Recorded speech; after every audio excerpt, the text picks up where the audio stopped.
Shalom, Bapak Ibu, Saudara sekalian yang dikasihi dan diberkati oleh Tuhan. Senang sekali dapat berjumpa lewat channel Gembala Menyapa kali ini dengan tujuan memberi siraman rohani serta penguatan iman bagi kita sekalian. Kita sudah belajar dengan menafsirkan bagaimana situasi di dalam keluarga dan peranan Adam dan Hawa tatkala mendidik serta membesarkan anak-anaknya. Bagaimana perbedaan Kain dan Habel tidak hanya dalam profesi beternak dan bertani saja, tetapi kemungkinan watak, sifat, dan karakter yang juga berbeda satu dan lainnya. Di dalam Kejadian pasal 4 ayat 4, Alkitab memotong cerita dengan menuliskan setelah lewat beberapa waktu lamanya, maka Kain dan Habel langsung memberikan persembahan sesuai profesi mereka masing-masing. Tidak dijelaskan segala sesuatu tentang persembahan itu. Apa saja, mengapa, caranya bagaimana ketika memberikan persembahan. Tetapi kita dapat memastikan bahwa Adamlah yang telah mendidik dan mengajarkan segala sesuatu kepada anak-anaknya termasuk dengan memberikan persembahan. Itu sebabnya ketika Kain dan Habel memberikan persembahan, Alkitab catat bahwa persembahan Habel diterima oleh Tuhan, sedangkan Kain tidak. Tentu yang memberi penilaian di sini adalah Tuhan Allah sendiri. Berarti tidak semua persembahan yang diberikan kepada Tuhan pasti diterima oleh Tuhan. Ada juga persembahan yang ditolak. Jadi kita belajar di sini bahwa Tuhan itu bukan pengemis yang mengharapkan uluran tangan dan belas kasihan dari manusia. Ini keliru. Nah, jikalau demikian, maka kita bertanya, mengapa persembahan Habel diterima oleh Tuhan? Kalau kita baca di dalam surat Ibrani pasal 11 ayatnya yang keempat berkata demikian, karena iman Habel telah mempersembahkan kepada Allah korban yang lebih baik daripada korban Kain. Dengan jalan itu ia memperoleh kesaksian kepadanya bahwa ia benar karena Allah berkenan akan persembahannya itu, dan karena iman ia masih berbicara sesudah ia mati. Jadi ada beberapa hal yang kita renungkan kenapa persembahan Habel diterima oleh Tuhan. Yang pertama, jelas Habel memberikan persembahan dengan iman kepada Tuhan. Ini sesuai dengan Ibrani 11 ayat 4 tadi.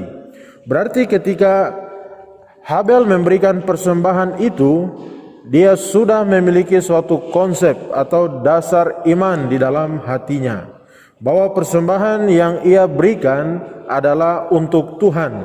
Tuhan yang mana? Tuhan yang dia percayai, Tuhan yang berkuasa, Tuhan yang melihat dan memberkati persembahannya itu. Lalu persembahan Habel adalah persembahan yang sudah direncanakan, sudah diatur sedemikian rupa dan dipersiapkan dengan baik sebelumnya untuk dipersembahkan. Lalu yang kedua, Habel memberikan persembahan yang sulung. Apa artinya? Sulung berarti yang pertama, yang terbaik, bukan yang sisa, yang rusak, yang asal-asalan dan sekedarnya saja. Apalagi persembahan yang hanya ikut-ikutan. Tetapi Habel memberikan dengan satu kesadaran, dengan suatu inisiatif. Lalu yang ketiga, persembahan Habel ditunjang dengan kelakuan dan cara hidup yang benar. Artinya persembahan Habel dinilai bukan pada saat atau ketika dia memberikan persembahan, tetapi dinilai berdasarkan kelakuan dan cara hidup sehari-hari yang benar. Keseluruhan hidupnya, gerak-gerik, perilaku, dan kesehariannya. Jadi persembahan yang diberikan berasal dari hasil keringat, dari usaha, dari pekerjaannya. Bukan dari hasil kejahatan, hasil curian, melalui cara-cara yang tidak benar. Lalu yang keempat, Habel memberikan persembahan didasari suatu pengertian tentang korban pengganti yang harus mengalirkan darah, yang nantinya melambangkan Kristus sebagai korban pengganti atas dosa, kesalahan, dan pelanggaran manusia. Lalu yang berikut, mengapa persembahan Kain ditolak oleh Tuhan? Sering orang berpandangan karena Kain tidak memberikan persembahan dalam bentuk binatang, sehingga tidak ada darahnya, tidak ada lemaknya. Sebenarnya tidak juga. Tuhan tentu mengerti profesi mereka masing-masing. Kalau begitu, mengapa Tuhan tidak menerima persembahannya? Tuhan tidak menerima persembahan Kain sebab di dalam Kejadian firman Tuhan datang kepada Kain, "Mengapa hatimu panas dan mukamu muram? Apakah mukamu tidak berseri jika engkau berbuat baik?" Dalam Kejadian 4 ayat 6 sampai 7. Berarti kita lihat bahwa yang pertama, sifat dan kelakuan Kain yang jahat di mata Tuhan. Cara hidupnya atau moralnya yang tidak benar di hadapan Tuhan. Lalu yang kedua, Kain tidak melakukan sesuatu perbuatan yang baik, sehingga dia pun datang dan ikut-ikutan saja, tidak sungguh-sungguh memberikan persembahan. Lalu yang ketiga, Kain seorang yang begitu angkuh. Mungkin pengaruh dia sebagai seorang kakak, sebagai seorang senior, sehingga dia tidak mau kalah, tidak mau mengalah, tidak mau tahan kalau ada orang yang menang darinya. Lalu yang keempat, ketika persembahannya tidak diterima, kita lihat bahwa Kain menjadi iri hati, panas hati, jengkel, kesal, dan lain sebagainya. Seharusnya Kain sadar, Kain introspeksi diri, mengapa persembahan saya tidak diterima oleh Tuhan. Nah, dari mana kita tahu bahwa penyebab tadi kenapa persembahan Habel tidak diterima oleh Tuhan? Kalau kita baca di dalam Yesaya pasal 1, di dalam ayat 11, Tuhan berkata kepada umat Israel, "Untuk apa korbanmu yang banyak-banyak? Aku sudah jemu, aku tidak suka kepada korban persembahanmu." Dalam ayat 13 Yesaya itu Tuhan berkata, "Jangan lagi bawa persembahanmu yang tidak sungguh, sebab baunya adalah kejijikan bagiku. Aku tidak tahan melihat perayaan-perayaanmu, aku jijik melihatnya." Lalu di dalam Mazmur 40 ayat 7, di sana Tuhan berkata, Tuhan tidak berkenan akan korban-korban persembahan binatang.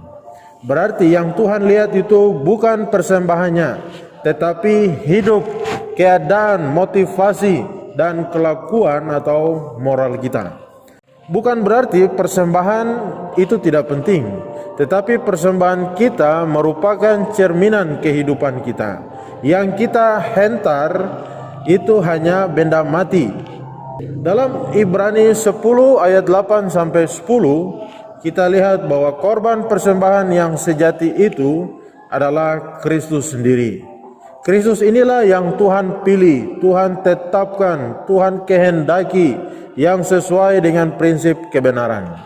Nah, itu sebabnya setelah kematian Kristus, maka umat perjanjian baru tidak lagi mempersembahkan korban-korban binatang seperti di dalam perjanjian lama. Lalu yang berikutnya di dalam 1 Yohanes pasal 3 ayat 12, kita lihat bahwa Kain berasal dari si jahat. Mengapa dia membunuh? Sebab segala perbuatannya adalah jahat. Bapak Ibu Saudara, kalau kita lihat di dalam Kejadian 4 ayat 6 sampai 13, bagaimana dialog antara Tuhan dan Kain. Oleh karena watak dan sifat Kain yang jahat, maka ia membunuh Habel adiknya. Bagi Kain, apabila Habel dimatikan, maka segala sesuatu berakhir. Apakah benar demikian? Rupanya tidak. Justru setelah Kain membunuh Habel, maka Tuhan meminta pertanggungjawaban daripadanya. Apa reaksi Kain ketika Tuhan tanya, "Di manakah adikmu?" Apa jawab Kain? Kain menjawab, "Apakah aku penjaga adikku? Kenapa tuntut saya? Kenapa tanya saya?" Kain justru marah kepada Tuhan. Nah, Bapak Ibu, di dalam Kejadian pasal 3, setelah Adam dan Hawa makan buah, maka Tuhan berkata, "Adam, Adam, di manakah engkau?" Dalam Kejadian pasal 4 itu, Tuhan juga berfirman kepada Kain, "Kain, Kain, di manakah adikmu? Di manakah saudaramu?" Jawaban Kain, "Saya tidak tahu, bukan urusan saya. jangan tanya saya, dan lain sebagainya. Apa artinya? Kejadian 3 Tuhan bertanya, di manakah engkau? Di manakah jiwamu? Dan di dalam Kejadian 4 Tuhan bertanya, di manakah orang-orang, jiwa orang-orang yang engkau kenal? Sudahkah engkau menginjili mereka? Nah, ini adalah tanggung jawab yang penting, baik secara pribadi maupun secara relasi. Secara pribadi artinya perorangan, sedangkan secara relasi berarti hubungan sosial. Di manakah engkau adalah pertanyaan setelah manusia berbuat dosa. Di manakah saudaramu adalah pertanyaan setelah manusia membunuh. Rupanya setelah Habel mati, ia masih berbicara. Suara teriakannya itu sampai kepada Tuhan. Ini memberi pengharapan bagi kita bahwa seorang yang mati oleh karena kebenaran melalui cara-cara yang tidak adil, suaranya akan terus terdengar sepanjang zaman. Begitu juga dengan para martir, orang-orang yang mati karena kebenaran. Kisah mereka masih menggetarkan kita sampai hari ini. Begitu juga apa yang dialami oleh Habel. Setelah ribuan tahun ia telah meninggal. Sampai kepada surat Ibrani, baru Ibrani masih mencatat kisahnya. Artinya bahwa Tuhan tidak melupakan orang-orang yang hidup benar, yang menjalankan kebenaran. Itu sebabnya Yesus pun menegaskan bahwa janganlah engkau takut kepada mereka yang membinasakan tubuh, tetapi takutlah kepada Dia yang sanggup membinasakan baik tubuh maupun jiwa di dalam neraka. Jadi sebagai kesimpulan, kita ingat sebuah lagu lama yang pendek. Berilah yang baik, berilah yang baik, Tuhan sudah memberikan yang terbaik, dan seterusnya. Nah, persembahan yang sejati itu adalah tubuh kita. Tubuh kita adalah persembahan yang hidup, yang kudus, yang berkenan kepada Allah. Itu adalah ibadah kita yang sejati. Yang kita berikan, yang ada di dalam kantong persembahan, itu hanyalah uang kita. Sedangkan persembahan yang sejati adalah hidup kita, diri kita, seluruh kehidupan kita. Roma 12 ayat 1. Kiranya Tuhan Yesus memberkati. Shalom.